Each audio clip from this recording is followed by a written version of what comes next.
Hello Element Masters players. If you are on this video, you probably have bought the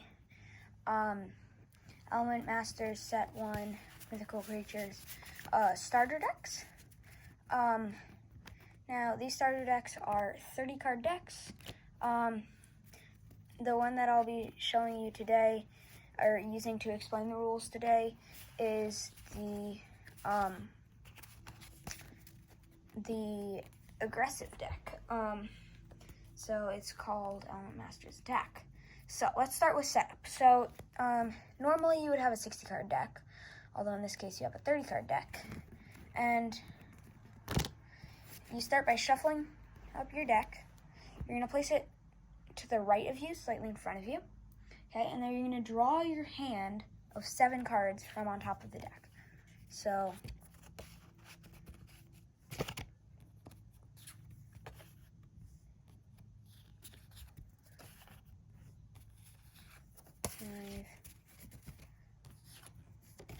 I got blackberries cut. So these are the cards that I got. Okay, so now let's move on to the different types of cards, so that way you can start playing the game. So the first type of card is the creature, and the way to tell what type of card it is you just look here in that little cloud. It'll always be there, no matter what type of card it is.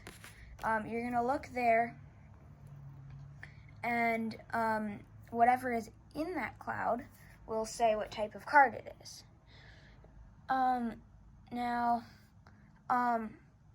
So creatures stay on the battlefield until they are removed by a spell or an item or killed by another creature.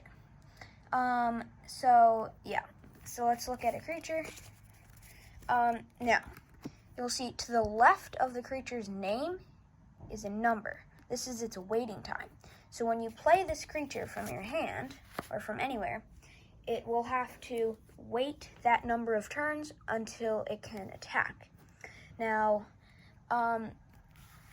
for example, if we played this fire dragon, you can see its waiting time is 9. So it would have to wait 9 turns before it can attack. And on its 10th turn in play, then it can attack. Once a creature can attack, once its waiting time is over, unless a card says so, it is going to have no more attacking limitations. So yeah. Now, and I'll get to attacking later. The next type of card is an item. So, we'll find an item here. Poseidon's Trident. This is an item. So items are attached to creatures. So let's pull our creature back out, and you're gonna watch how this works. So you have our creature, right? And this is how items are attached to creatures. So you have the creature, then you play the item from your hand onto the battlefield. And in order to attach it to the creature, you just slide it halfway under, so that way all you can see is this number down here, its rarity, which I'll get to later, and its text. Now, items are discarded after the number of turns that is marked down here is up. So in this case, with Poseidon's Trident, it's infinity, so this card would stay in play forever unless it is removed. And when the attached creature dies and goes into the discard pile, then the item comes with it to the discard pile. Now,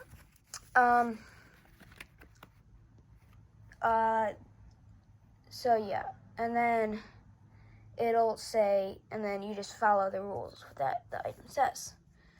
Now, so the next type of card is a spell, like Fireheart here. They're really simple. They're played right into the graveyard, or the discard pile, whichever you want to call it. And you just do what it says on them. So this one says fire creatures you control gain 3,000 more attack. So this is a fire creature. I'll get to that later. So it has 3,000 more attack. So now it has 7,000 health and 6,000 attack. Again, I will get to that later. The next type of card is a battlefield. So battlefields, when you play it, it stays on the battlefield or like on the board. And your opponent can attack these. I'll get to that like right now. If your opponent attacks a battlefield instead of your creatures, so you can only attack, if it attacks the battlefield, it can't attack the creatures. It deals damage as if the battlefield were a creature. The battlefield's effects stay in play until the battlefield is removed from play. The final type of card, so yeah, that is how this works. And same as a creature, if its health reaches 0, it dies. Now the final type of card is a beast card. So there's not any beast cards in this deck, so I can't really show you that. But they're literally exactly like creatures, but they will just say beast here instead of creature, and they're usually some sort of like evolution of the creature. So moving on, gameplay. So on your turn, you're gonna draw. See, I got friend or foe. It's a spell. And then you play all the cards that you want. So I'll play Fire Dragon, and I will pass my turn. And now it's my opponent's turn. So now let's say 9 turns have gone by, and it's my 10th turn. Fire Dragon still. My opponent hasn't attacked it. So I will draw. I got Strange Cloak. Now I can play Strange Cloak, attach it to Fire Dragon. Attached creature gets double health. So now Fire Dragon has 14,000 health. Or 14,000 health. I'm going to play, I'll play Fireheart. Fire creatures you control gain 3,000 more attacks. Now this has 14,000 health and 6,000 more attack. And then I'll attack my opponent. Say they have a creature with 15,000 health, right? Or actually no, let's say they have a creature with 5,000 health. If I attacked that creature, because this does 6,000 damage, it would kill that creature, and that creature just goes straight to the graveyard. Now, if I was attacking a creature with 7,000 health, then I would deal 6,000 damage to it, and it would be at 1,000 health for the rest of the game unless a card healed it. Now, once again, same as Battlefield, once a creature's health reaches 0, it dies. This is the health up here to the right of the name, and the damage is below on the bottom right. Next up, we have winning. So there's 3 ways to win. The first way to win is if your opponent has 10 or more creatures in the discard pile. Okay, so let's say they had Fire Dragon, another Fire Dragon, Mighty Crocodile, Kraken, Thunder Dragon, another Thunder Dragon, another Thunder Dragon, Fire Dragon, Cerberus. They had all of those in their discard pile, right? So now they have 1, 2, 3, 4, 5, 6, 7, 8, 9. So they wouldn't lose. If they had one more creature in their discard piles, then they would lose. Now let's say, okay, so another way to win is if your opponent has no creatures in play after their 3rd turn, right? So let's say they were just, 2 turns have gone by, it's their 3rd turn. They don't have anything on the battlefield, they lose, although actually this is a pretty good hand. And yeah, the final way to win is if your opponent has no cards in their deck at the beginning of their turn. Now, let's get on to the deck and also rarity.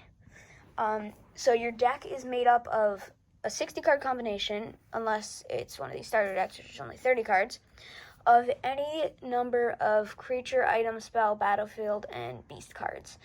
So they can really just be, you just need at least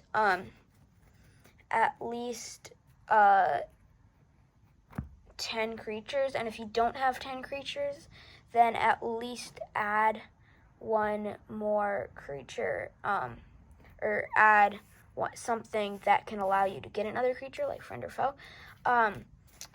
But in these 30 card decks, you don't need all 10 creatures. You only need at least 5 creatures because, you know, it's half a game, so half a win. So you only need if you're gonna play with these, you only need 5 cards in your 5 creatures in your discard pile to lose. Now rarity. So if you see a diamond like this, then you'll know that it is an uncommon card. So that's like the middle rarity. If you see a circle, then it's a common card, and if you see a star, then it's a rare card. And if you see a hollow star, then like an empty star, then it is an extremely rare card. Now, final part is the elements. So you may see certain cards reference certain elements. The element of a creature, if any, is shown to the right of the creature type, because not all creatures have elements. So you can see Mighty Crocodile here. It's element to the right of the type, right there. So that's the earth symbol. So all the symbols I have on this paper. So lightning looks like that lightning bolt. Earth looks like that mountain thing. Air kind of looks like a yin yang. Water looks like that weird symbol. Fire looks like fire. Snow looks like a snowflake. And black looks like black stars or diamonds or something like that. So yeah, that is how to play Element Masters.